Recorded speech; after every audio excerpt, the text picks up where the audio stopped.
Right. their plant meals. Yeah, like we covered in the last video, you can randomize things. You can use tempting little disguises to get the dog sort of fooled into eating the food, and eventually you take away the disguise and they discover that they still like the food. Mm-hmm. So, and some of those disguises are coconut. You can flaked coconut, make sure that it's Mm-hmm. unsweetened on fruit, or you can make a little sauce out of peanut butter and put it on fruit. Yeah. Um, you can mix fruit with quinoa. My dog was a little reluctant to eat fruit on its own initially, but Mm-hmm. she loves it now. And, I keep her slim, and that's what we have to do. Dogs are lean in the wild. Yeah. They developed in, really harsh economies where it was hard to get food. And that's the model. That's their Yeah. biological mandate. So. What about meats? Do we have to be concerned with all these different ratios and organs and all of that? I know that's one reason I did commercial feeding initially when I moved Mhm. to raw, because it was so freaking confusing and I didn't know how to make my own kind of meal Right. with all the Well, rules. it's hard for people to know, with all of this talk in the PMR circles of ratios and whatnot, it can be very intimidating. So that's why I recommend for people just starting out to just feed Cornish game hens. It's the whole animal. Everything's in there. You have to look closely, but the heart is there, the liver is there, all the little, hormone secreting organs are there, except the digestive tract. They do remove that, and the head, but everything else is there. It's all provided for you. You just have to remove the fat. But, that gets a little prohibitive for people with many dogs or with big Mm-hmm. dogs. So I feed the only the only organ meat actually that my dog gets. I give her heart, but that's not really an organ. That's more of a Yeah. muscle. It's just muscle meat. It's like steak. Yeah. But she gets liver, and the only form that she gets that in is dehydrated, and that's the only organ meat that she gets.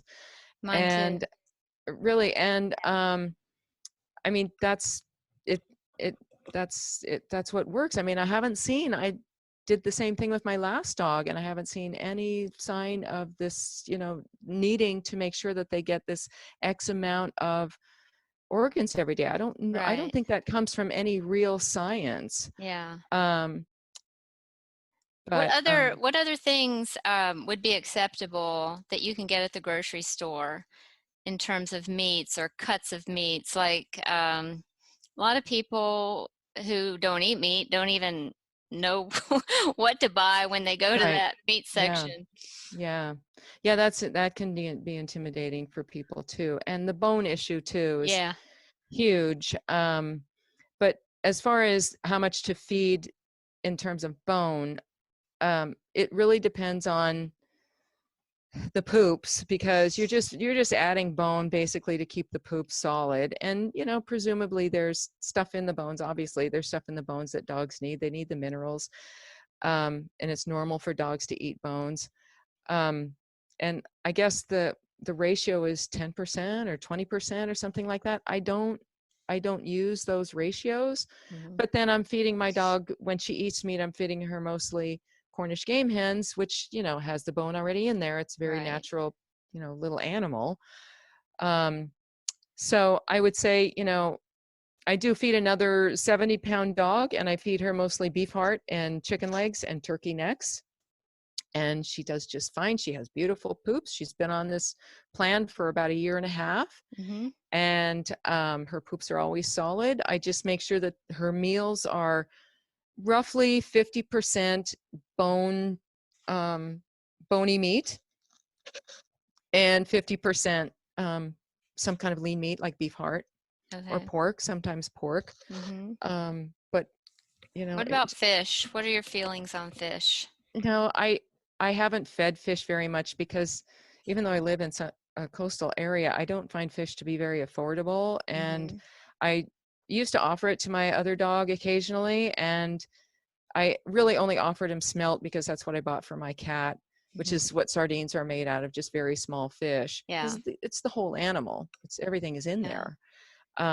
And he would eat them sometimes, and he would very often vomit when Hmm. he did eat them. So I tried Mhm. them a few times, and finally he just refused to eat them. Okay. So that's really all the experience I have with fish. Once in a while, I'll buy salmon for my cat. Fish bones are fine. All of if people have, some people have, husbands that go out and fish or Mhm. whatever, and a freezer full of fish. Yes, absolutely, feed it to your dog. The bones are fine. Everything is fine if they'll eat it, if they keep it down, if they Yeah. digest it well, and everything looks good. It's a fantastic food for dogs. I feed salmon, and I know it's fatty, so and they keep it down and do okay. So salmon's okay. Yeah, I think so, as long Yeah. as it's wild caught. I wouldn't feed farm raised Yeah. fish to any dog. Right. I've heard really horrible things about how fish are Mhm. raised in those places. So Yeah. wild caught is expensive, but it's the Mhm. best. Okay. Well, we have a few more minutes, I think. I don't know. Do you have time for a few more questions? Sure, if you have Okay. them. You Yeah. have questions? I do. Okay. Some common questions that people ask about. One is poop eating and grass eating. What is that about, and should I be worried? Poop eating is a huge issue because it's not only a huge issue in the minds of dog owners, it's a huge issue. It's a huge question for me to answer because it um, it happens for so many different reasons. And it used to be people used to just say, "Well, your dog is bored," and I suppose that does happen if a dog is, put in the backyard all day and they end up eating their own poop. There could be, an element of boredom there, but it could also be, and it's not just eating their own poop. If they eat the poop of another dog, they're eating partially digested dog food, so you don't want that to happen. Mm-hmm. You don't even want the dog eating dog food before it's digested, never mind when it's half digested. So you want to prevent that from happening. And sometimes dogs can, when dogs are first started on this plan, they're cleansing, and those if anybody who's ever changed their diet radically knows how that feels. And we have lots of euphemisms for it. We call it cravings, we call it a detox, but it's withdrawal. Mm-hmm. It's withdrawal from a highly addictive substance. And in our case, the highly addictive substances are junky foods. In Yeah. their case, it's commercial dog food. So when you're going through that, we know, we can feel pretty, like we need something in our stomach. When you fast, you feel that way. You just need Yeah. to eat. And dogs can sort of feel that way too. And that leads them, we know that we're not supposed to eat certain things. They don't know. Yeah. And when they're not digesting